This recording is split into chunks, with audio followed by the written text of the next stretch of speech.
It's time for Behind the Business. I'm Bill Stage, and with me is Jerry Schreiner of Vander Vending in Rock Island. How are you, Jerry? I'm fine, thanks, Bill.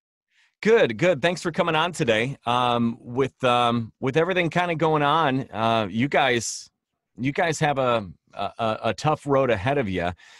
First off, kind of tell everybody what Vander Vending does here in the Quad Cities.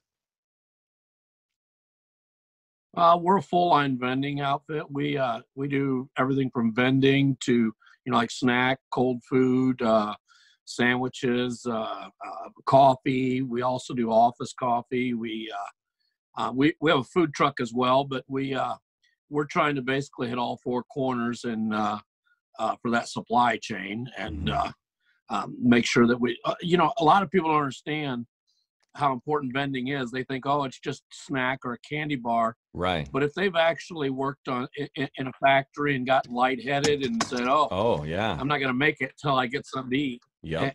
And it really does have that effect. Productivity is important. So we think we play an important role. Yeah, absolutely. Yeah, I've got family members that would have been in dire circumstances if it wasn't for a vending machine right around the corner. So that's a great great way to put some positivity out there. Jerry, what are you guys doing now? Because I would imagine, just like everything else, all the businesses, I would imagine you're taking a bit of a hit. Yeah, I mean, financially, we're, sales are definitely down, but we're optimistic. The good thing is while this economy is definitely dragging and taking a hit now, it was so strong to begin with that it's been resilient. You still see a lot of factory workers out there doing it. A lot of the essential people that are out there don't really benefit us because they're in the grocery store. I mean, they benefit us in that they're out there working so we can shop, but like in business wise. Yeah. But the factories for sure. And, we're in most of our factories and we're working, but, we have a lot of people cleaning the shop right now, cleaning our facilities. And we have two facilities, actually, one here in Rock Island. We have one in Muscatine. So it's been the one in Muscatine is Fresh Ideas that we just purchased, and we were just starting to really grow when this hit us. So it hurts. Yeah. When did this all get started for you, Jerry? About 10 years ago, by accident. Actually, I was remodeling my house and my basement, and I bought 4 video games, and I thought, okay, I'm gonna put them all in here, and I got a bar, and by the time I got done remodeling, I didn't have room for any of them.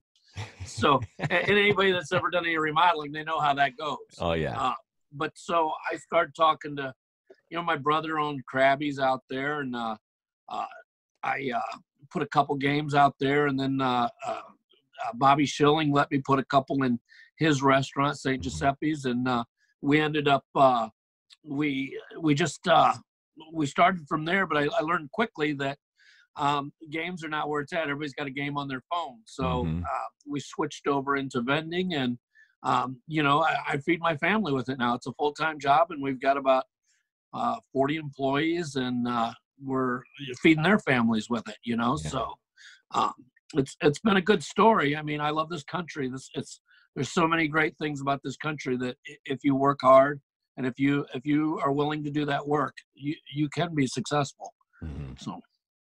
Yeah, that's a great story. So when you first started reaching out to the Saint Giuseppe's of the world, and were they just acquaintances, or how did you get the machines in there? I think at that time, Bobby. I think at that time I met Bobby at a fundraiser. He was running for Congress or something, and I was telling him my plight, and he's like, "Well, hey man, bring him down to my pizza place. We'll see if we can make some money." And we never did, I mean, but it's a cool story, and I really got to know Bobby at that point and develop all those relationships. And really when we talk about local, that's what it is. It's about developing those local relationships of being from here that, that kind of gives us an edge on our competitors because, our families our kids go to school together. Our families, we shop in the same grocery stores. We go to the same churches. We eat the same kind of pizza, So those things are important. And really, I think that if there's anything this virus has done is it's taught us the importance of local. Yeah. It's taught us that we will take care of each other. I mean, no matter what, we've did a lot where we've dropped off cases of water to customers that weren't ours, that we don't care. We just want you to be okay. We don't care that you're not our customers, that you never will be, or that, or if you were our customers in the past even, and we'll still help you. We want to be there, and we did some other things too, which you're probably aware of with some of the restaurants. Did we do we did some of the giveaways with you maybe? Yeah. Like California Burrito and Saint Giuseppe's, where, these are businesses that are taking the hit that, and it's no skin for us. They're not our competitors, but at the same time, they're not even in our wheelhouse of business. Yeah. But we don't want to see any of our local places close. I mean, it's sad. I mean, to know that this restaurant might not be here, or this restaurant that, we could tell stories from when we were kids, and it's horrible.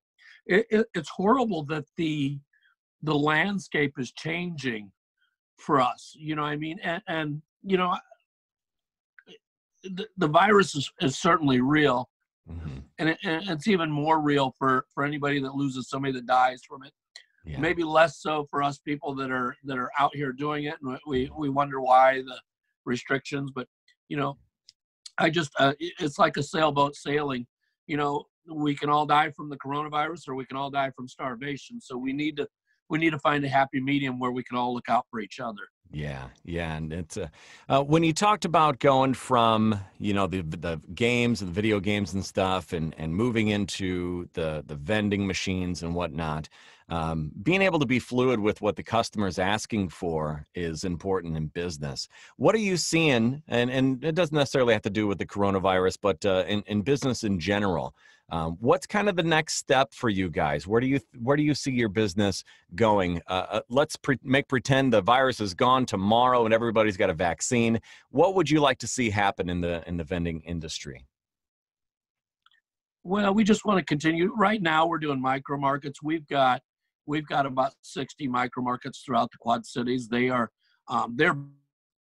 basically like a little convenience store at your workplace. At the end of the day, we're all selling a Snicker bar.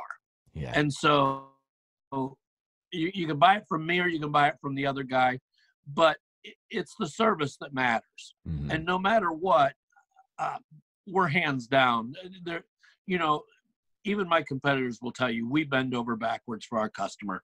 And we always try to do that.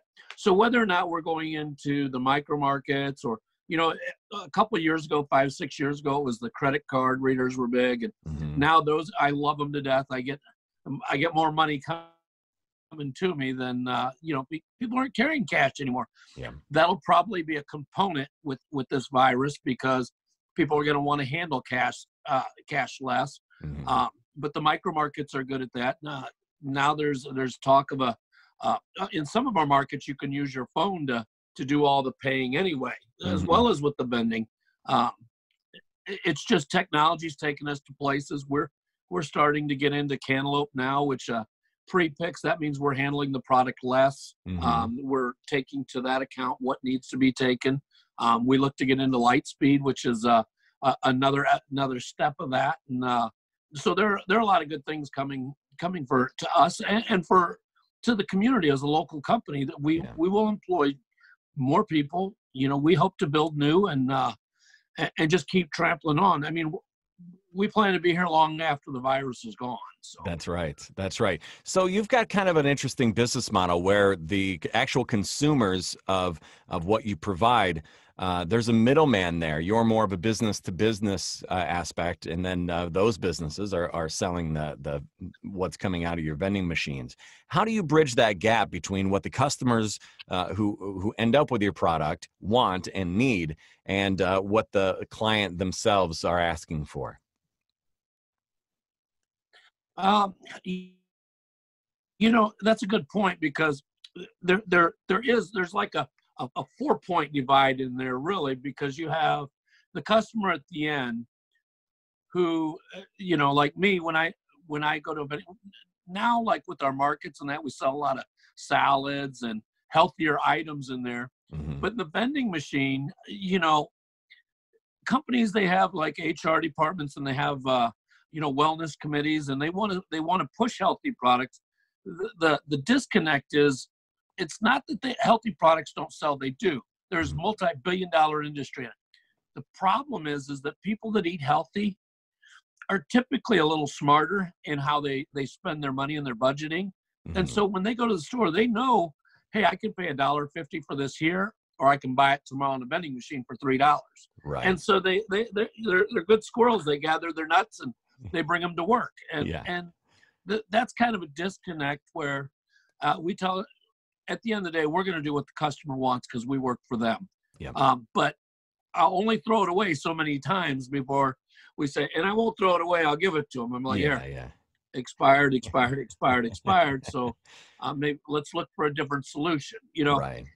And sometimes you'll have the next guy come in, oh, we can do this more, but usually it's something we've already tried, and it just didn't work in the development for that company. And it's unfortunate, but it is what it is. Jerry, what's your favorite part of what you do on a day-to-day basis? Probably getting out with the people. I mean, I'm lucky. I love what I do. I love the whole aspect of vending. I love fixing stuff. It's some of the guys from the crew that we just bought out, their owners, they were good owners and they did things, but they're not used to seeing me out on a truck with them, or, fixing stuff, or out at 11 o'clock or 1 o'clock in the morning. Right. Help it, because there's a couple accounts that they want us to come in at night, and so we're out there at midnight, 1 o'clock in the morning, and I'm out there helping them. I mean, I'm not going to ask them to do something that I'm not willing to do. So right. I think that's a good component that I love what I do. My wife, not so much. One of my questions was going to be if you have any offerings that might surprise people, and you mentioned the food truck at the beginning of this. Tell us a little bit about what that's all about. Well, that's been many of our argument starters for me and my wife. But one of our accounts, Carol over at Olympic Steel's like, why don't you do a food truck? So there I am with a food truck. And the idea is that we don't necessarily want to be in the food truck business, but we want that to be something that if you're our account, if we're vending, that we can come in, we can either, sometimes we'll do promos where we come cook something for free. I mean, it's hard to do that, but other times, we want to be able to where we can come in, serve your workers at a discounted price, to where it's not the high price of a food truck, So it's simply about another way to serve our customers and make sure that they know that we got them, I mean, that we're going to take care of them on every level, and we're going to make sure we got their back, whether it's through Corona, whether it's through, the good times and the bad, we're here. So yeah, that's great. The whole concept of That's awesome. So what is your definition of success, Jerry? A quiet phone. Yeah, that's good. If you probably know Dave pretty well, he'll tell you my phone it's jingling all the time. But you know what? That's how I feed my family. Yeah. If people, while I don't want them to have anything to complain about, I do want them to complain if there's a problem. Right. I want to hear it. I don't know. I'm not always enthusiastic sometimes, but there's been times the dime at 1 o'clock in the morning that the drunk guy couldn't find his dime, and it was a crisis. But at the end of the day, whether it's I put my number on all those machines, my cell phone number, and it's worked out well for me, because the littlest guy can call me and tell me, hey, listen, we got an issue, and he knows I'll take care of Yeah. And he knows that by hook or by crook, we're gonna get them taken care of, and we're gonna try and do it within the hour. So, That's great. Success is a quiet phone. If you had one piece of advice, maybe you've heard over the years or you like to give, or maybe a life hack, do you have one piece of advice that you would like to share with anybody listening? Just that love your country. This is a great country.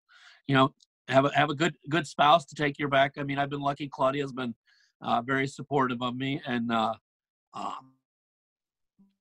that's been important as far as us being successful. We don't always have the same strategy, but we have the same goals.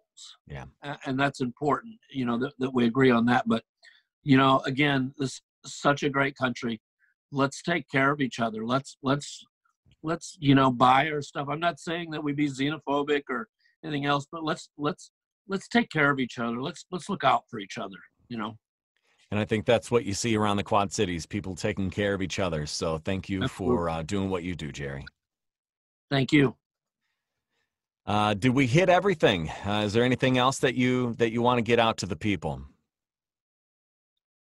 No, just really, these restaurants are hurting.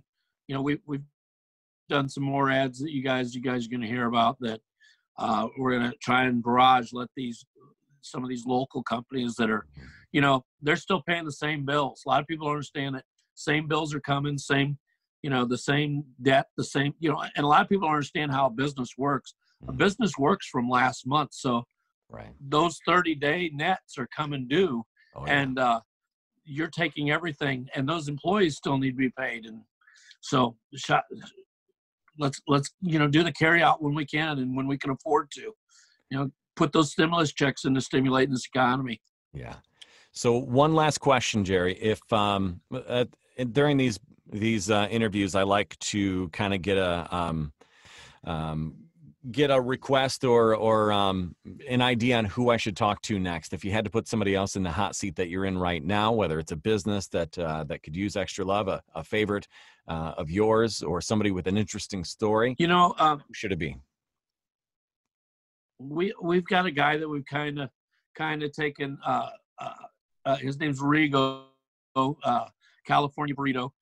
These are guys that they have a burrito. It's similar to Chipotle, but it's a little bit better, a little bit more local flavor, a little bit California flavor. And they just opened this place up. It's kind of behind McDonald's, stashed there next to Standard. Is it a Central Standard? I'm sorry. And so it's kind of tucked in the corner. Very good food. Okay. But these guys, they're still paying their rent, and their sales were down 67%. I took half my stimulus check and split it between them and others to buy gift cards to give away. And we just, we want to promote them. We want them to be here when we come off. We want all of them to be here. But these are guys trying to make an honest go of it, and they're getting killed. So that would be, I would like to see them be successful. Okay. And I don't know them, never met them before, other than getting a burrito. Yeah. But I do know them in that they lay their heads on the same pillow I do, and wonder if they're going to be able to pay the bills in the morning. And I know how horrible that is.